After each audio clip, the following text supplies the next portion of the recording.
Bonjour, salam alaikum. C'est le billet du recteur du 4 juin 2025. 5. Comme les doigts d'une main, comme les piliers de la foi musulmane, comme les prières, salat, quotidiennes. C'est aussi le score du Paris Saint-Germain, sacré champion d'Europe de football. Mais au-delà du terrain, c'est toute une image de la France qui s'est dessinée. Hakimi d'un côté, Dembélé, Zag, El Hannesh, Mbaye, une équipe au nom venu d'histoires mêlées, croyants ou pas, unis en tout cas sous le même maillot. Pas de pancarte, pas de slogan, juste la joie et le bonheur d'être ensemble et de vivre ces moments extraordinaires.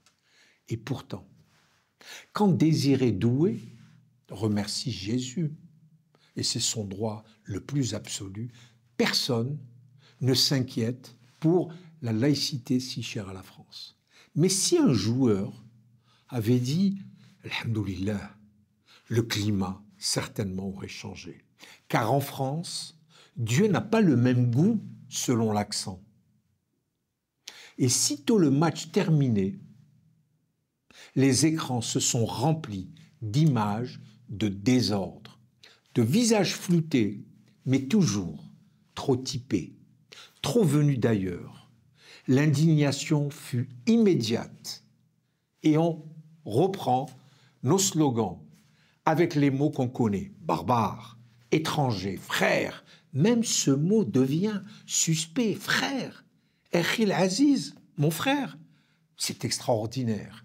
Mais la violence du foot, on le sait, les chercheurs l'ont déjà dit, elle vient des foules, des tensions sociales, parfois de l'alcool, de la drogue, mais jamais de l'origine, ni encore moins de la foi.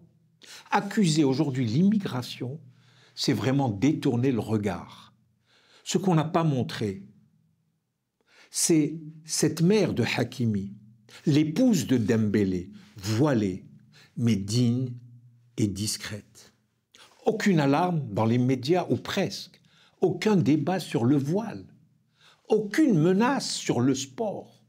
L'espace d'un soir, ce tissu si polémique, ce voile, ne faisait plus trembler personne en France.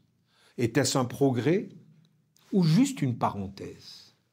Et puis, il y a eu le président du PSG, Nasser El-Khelaïfi, loué pour sa constance, salué même par le président de la République qui lui donne une tape sur le dos.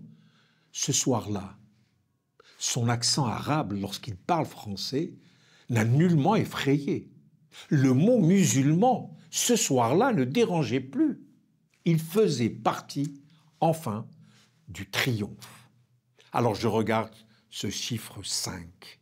5 comme la khamsa, la main de Fatma, celle qui protège et qui unit. Et je le dis simplement, que Dieu, Allah, protège la France. Protège la France de ses peurs et de ses divisions, et de ceux qui lui font croire à cette belle France que ses enfants ne sont pas tous les siens. Parce qu'une main, ça ne frappe pas. Au contraire, une main, ça unit. Et parfois, elle marque 5 buts. Salam alaikum et à la semaine prochaine, Inch'Allah.